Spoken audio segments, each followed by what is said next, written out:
এতিয়াও বহুতো গোটৰ মহিলাই ফটো আপলোড কৰিব পৰা নাই। যিসকল গোটৰ মহিলাই এতিয়ালৈকে ফটো আপলোড কৰা নাই, সেইসকলে কিন্তু এতিয়া অতি সহজতে ফটোটো আপলোড কৰিব পাৰিব। আৰু সেই প্ৰচেছটো মই আপোনালোকক এই ভিডিঅ'ৰ জৰিয়তে ধুনীয়াকৈ দেখুৱাই দিম। আপোনালোকে কোনো চিন্তা কৰিব নালাগে। আপোনালোকৰ যদি পেজটো অপেন হোৱা নাই বা চাৰ্ভাৰ ডাউন হৈ আছে, তেনেক্ষেত্ৰত আপোনালোকে কোনো টেনশ্যন কৰিব নালাগে।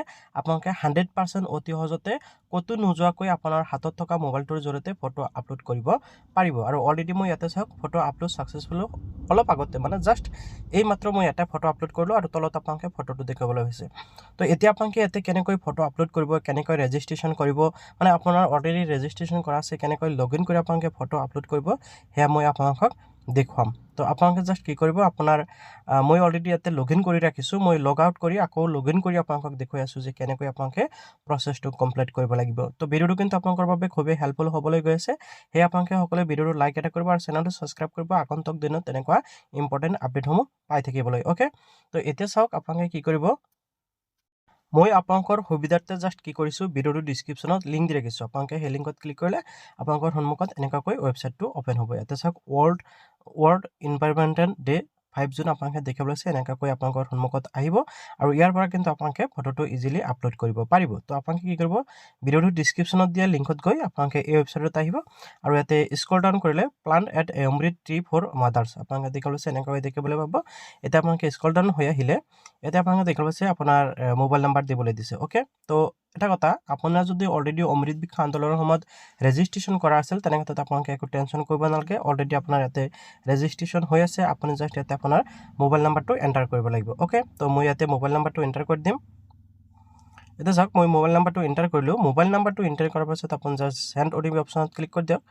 চেণ্ড অ' টি পি অপশ্যনত ক্লিক কৰাৰ লগে লগে কি হ'ব, আপোনাৰ যিটো মোবাইল, সেই মোবাইলত কিন্তু অ' টি পিটো এনেকুৱাকৈ আহি যাব। মোৰ কিন্তু ইয়াতে অ' টি পিটো আহি গৈছে। মই জাষ্ট কি কৰিম, অ' টি পিটো ইয়াতে এণ্টাৰ কৰি দিম। চাওক আপোনালোকৰ সন্মুখত মই অ' টি পিটো এণ্টাৰ কৰি দিলোঁ। ইয়াতে আপোনালোকে দেখিবলৈ পাইছে। এতিয়া জাষ্ট আপুনি কি কৰিব, ভেৰিফাই অ' টি পি যিটো অপশ্যন আছে, এই অপশ্যনটোত ক্লিক কৰি দিয়ক। অ'কে, এই অপশ্যনটোত ক্লিক কৰাৰ লগে লগে কিন্তু আপোনালোকৰ যিটো ফটো আপলোড কৰাৰ প্ৰচেছ বা ফটো আপলোড কৰাৰ যিটো অপশ্যন, সেই অপশ্যনটো ইয়াতে খোল খাব। অ'কে, তো এতিয়া আপোনালোকে ফটো আপলোড কৰাটো কেনেকৈ কৰিব, সেয়া মই আপোনালোকক বুজাই দি আছোঁ।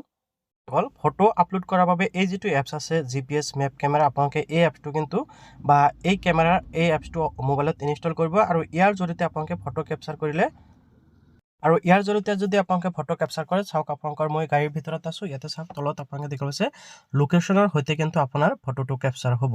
অ'কে, তো আপোনালোকে যিটো গছপুলি ৰোপণ কৰিছে, এই গছপুলিৰ সৈতে আপুনি যোনজন গোটৰ মহিলা হয়, সেইজনৰ ফটোটো এনেকুৱাকৈ কেপচাৰ কৰিব এই লাইভ লোকেশ্যন এপছৰ জৰিয়তে। মই আৰু দীঘলীয়া কৰিব খোজা নাই, আপোনালোকে ফটোটো কেপচাৰ কৰি ল'ব। অ'কে, ফটোটো কেপচাৰ কৰাৰ পিছত এতিয়া জাষ্ট আপোনালোকৰ ফটো আপলোড কৰাৰ পাল। এতিয়া জাষ্ট আপুনি ফটোটো আপলোড কৰিলে আপোনাৰ কাম সম্পূৰ্ণ হৈ যাব। এতিয়া ফটোটো আপলোড কৰাৰ বাবে এই যিটো চ'ৰ্চ ফাইল অপশ্যন দেখুৱাই আছে, ইয়াতে ক্লিক কৰিব আৰু আপোনাৰ যিটো ফটো মানে আপুনি কেপচাৰ কৰিলে বা ফটো কেপচাৰ কৰিছে GPS কেমেৰাৰ জৰিয়তে, সেই ফটোটো এনেকুৱাকৈ ডান কৰি দিব। এনেকুৱাকৈ ফটোটো আহি যাব।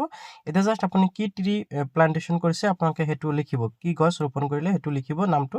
আৰু ইয়াতে চাওক আপোনালোকৰ ভিলেজ বা এৰিয়া নেমটো আপোনালোকে দি দিব। অ'কে, এতিয়া লোকেশ্যনত ভিলেজ বা এৰিয়াৰ নেমটো দি দিব। তাৰপিছত আপুনি জাষ্ট এই যিটো আপলোড অপশ্যন দেখিবলৈ পাইছে, এই আপলোড অপশ্যনত ক্লিক কৰিলে আপোনাৰ আপলোড ছাকচেছফুলি হৈ যাব। মই জাষ্ট ইয়াতে আপলোড অপশ্যনত ক্লিক কৰিলোঁ। ইয়াতে চাওক আপলোড অপশ্যনত ক্লিক কৰাৰ লগে লগে কিন্তু ছাকচেছফুলি, ইয়াতে চাওক ফটো আপলোড ছাকচেছফুলি আপোনালোকে দেখিবলৈ পাইছে। তো এনেকুৱাকৈ কিন্তু আপোনাৰ ফটো ছাকচেছফুলি আপলোড হৈ যাব। এতিয়া আপুনি যদি বিচাৰে 2, 3টা 4টা ফটো আপলোড কৰিব পাৰিব। মই এটা ফটোই দুবাৰকৈ আপলোড কৰিছোঁ আৰু আপোনালোকক দেখুৱাৰ বাবে।